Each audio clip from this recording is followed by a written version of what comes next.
Nobody saw this coming. Not the palace watchers, not the royal insiders, and definitely not the millions who once believed Prince Harry had traded crowns for carefree California dreams. Because behind the glossy interviews, the streaming deals, and the sun-drenched Montecito lifestyle, a storm has been building, and now the palace has let the thunder roll without lifting a finger to stop it. $100 million.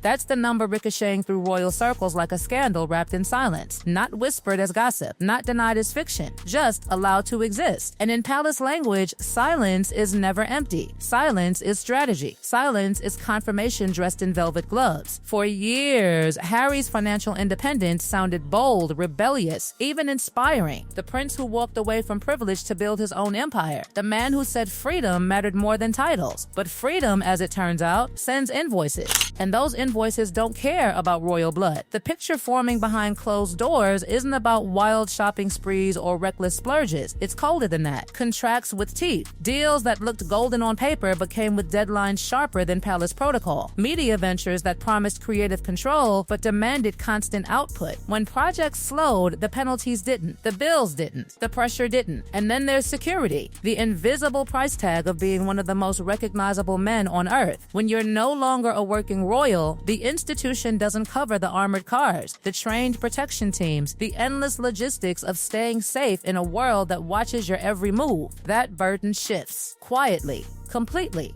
Expensively. Add legal battles. Add charitable commitments made during brighter, more optimistic days. Add the cost of maintaining a global profile where appearances must still look effortless even when the math behind them is anything but. None of it scandalous on its own. All of it crushing when stacked together. But here's where the story turns from financial drama to full-blown royal shockwave. Because the palace knows. And they didn't rush to fix it. There was no emergency meeting followed by a discreet transfer. No quiet rescue dressed up as family support. Instead, reporters started hearing a different kind of language from palace aides. Soft phrases. Careful distance. We don't comment on private financial matters. Polite. Controlled. Ice cold if you know how to read between the lines. Inside those walls, the real debate wasn't about whether Harry was struggling. It was about what stepping in would mean. Because rescuing him wouldn't just be a gesture of love, it would be a precedent. A signal that walking away from royal duty still came with a royal safety net. And that is a message King Charles and Prince William reportedly refused to send. To Charles, this is said to be about protecting the institution at all costs. A monarch can be a father, yes, but he is also the guardian of something centuries old, something bigger than personal emotion. If the crown absorbs private risk, where does the line end? That's the fear echoing through those gilded rooms. William's stance, insiders say, is even firmer. To him, the choice to step back came with consequences that were always clear. Independence wasn't supposed to mean independence unless it gets uncomfortable. From that perspective, a bailout would undo the very lesson the world watched unfold when Harry and Meghan left. So the palace did something more powerful than a press conference. They did nothing, and that nothing spoke volumes. When the message finally filtered back to California, it didn't arrive with ceremony. No dramatic call, no emotional plea. Just intermediaries delivering the plain truth behind layers of careful wording. There would be no rescue. Imagine that moment. Not a shouting match, not a public meltdown, just a quiet realization settling in like fog. The bridge you thought might still hold your weight is no longer there. In Montecito, the mood reportedly shifted from frustration to focus. This wasn't about headlines anymore. It was about spreadsheets, advisors, late-night calls, contracts being re-examined under harsher light. For perhaps the first time in his life, Harry was facing a world where there was no institutional cushion waiting if things went wrong. Freedom had arrived, fully, finally, and it was heavier than expected. Meghan, described by those close to them as pragmatic and steady, is said to be deeply involved in the recalibration. Less about image, more about sustainability. Which projects actually bring stability? Which ones burn resources faster than they build security? What can be scaled back quietly without triggering public speculation? Because here's the twist no one talks about loudly: the enemy now isn't the palace. That chapter, emotionally explosive as it was, is effectively over. The real opponent is arithmetic.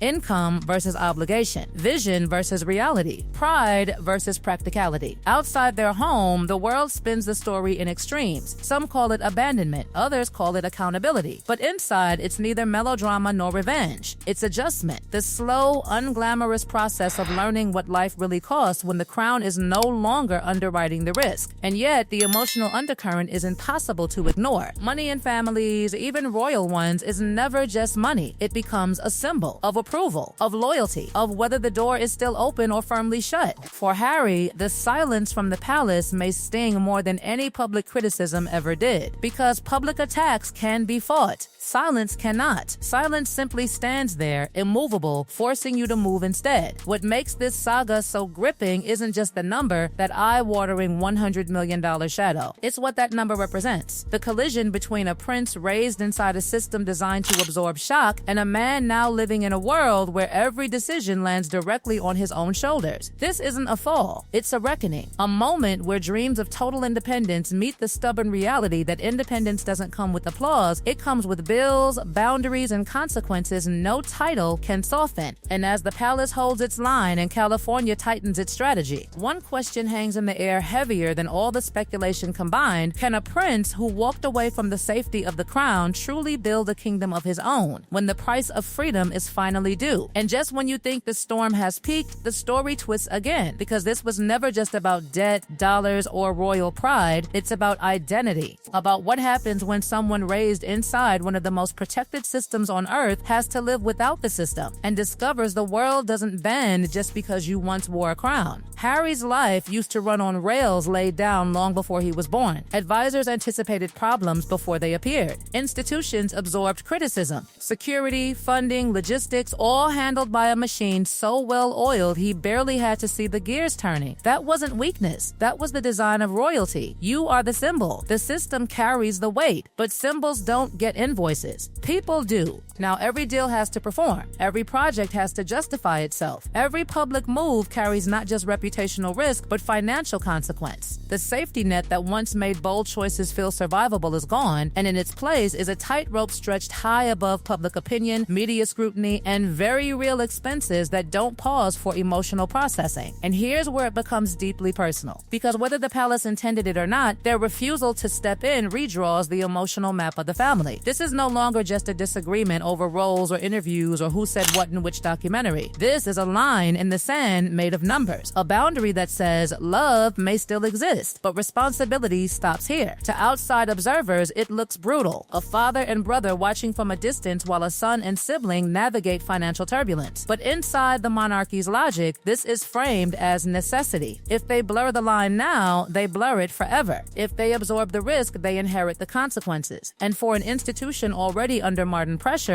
that's a gamble they are unwilling to take. So the palace stays still. No dramatic denunciations, no emotional appeals, just the quiet consistency of a door that is no longer locked, but no longer open either. Meanwhile, in California, something subtle but significant is shifting in Harry himself. The early shock, the disbelief that there would be no quiet intervention, is giving way to something harder, colder, a mindset less about what was lost and more about what must now be built. This is the part no glossy documentary prepares you for. Reinvention sounds glamorous until you realize it's mostly spreadsheets, compromises, and saying no to things you once would have said yes to without hesitation. The circle tightens. The priorities sharpen. The difference between impactful and sustainable stops being theoretical and becomes urgent. Those close to the couple say conversations have changed tone. Less about proving a point to the world, more about protecting stability at home. Less about grand gestures, more about long-term footing. The spotlight is still there, it never leaves, but now it feels less like a stage and more like heat. And Meghan, often painted as either mastermind or villain, depending on who's telling the story, appears in this chapter as something else entirely. Pragmatic, focused, forward-facing,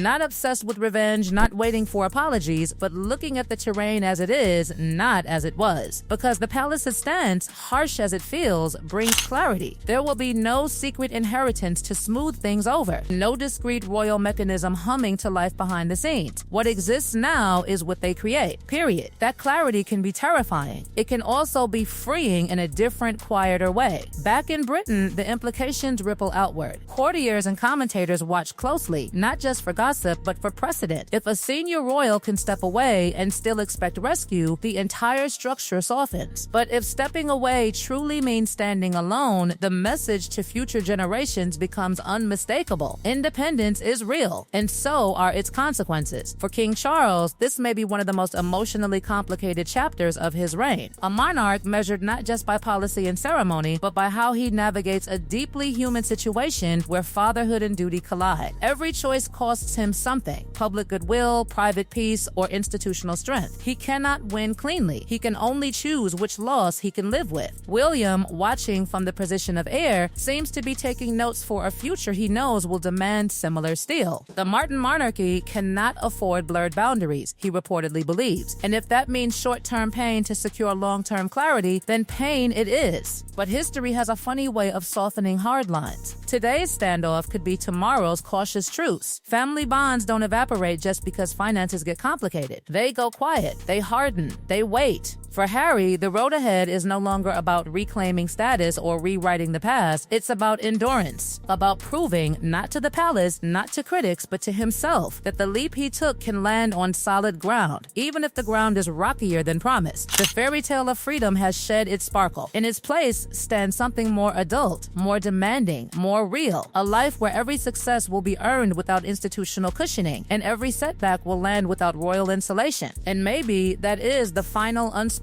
transformation in this saga. Not prince versus palace, not exile versus empire, but a man once wrapped in centuries of protection, now learning in full public view what it truly means to stand on his own. The crown remains where it has always been, but the weight Harry now carries, that one is entirely his.